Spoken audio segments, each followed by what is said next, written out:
So men boobs కి అంటే main reasons ఏముంటాయి మ్యామ్ అసలు?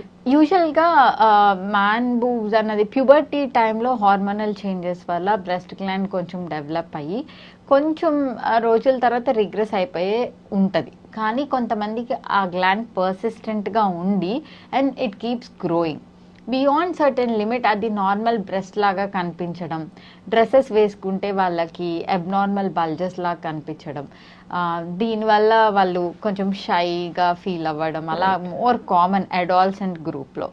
సో ఇలాంటి వాళ్ళలో hormonal changes basically and some chronic medication వల్ల కూడా వస్తాయి. సో ఇట్లాంటి వాళ్ళలో ఎండోక్రైనాలజీ ఒపీనియన్ కూడా తీసుకొని గైనకోమాస్టియాకి సర్జరీ చేయొచ్చు. So that includes liposuction plus or minus gland excision చేయొచ్చు, which is a very good procedure for gynaecomastia. Okay okay. So వీళ్ళకి వెయిట్ గెయిన్ అవ్వడం వల్ల కూడా వస్తుంది కదా? అలా రావచ్చు బట్ మళ్ళీ వెయిట్ లాస్ అయిన తర్వాత తగ్గుతుంది? అలా కాదు, అంటే ఇది వెయిట్ గెయిన్ వల్ల ఒక్కటే రాదు, మోస్ట్లీ హార్మోనల్ చేంజెస్ వల్ల వస్తుంది and some kind of medications, chronic medication. Physiological గానే అడాల్సెంట్ లో ప్యూబర్టీ టైంలో స్టార్ట్ అయ్యి and then it changes according to the మన హార్మోనల్ లెవెల్స్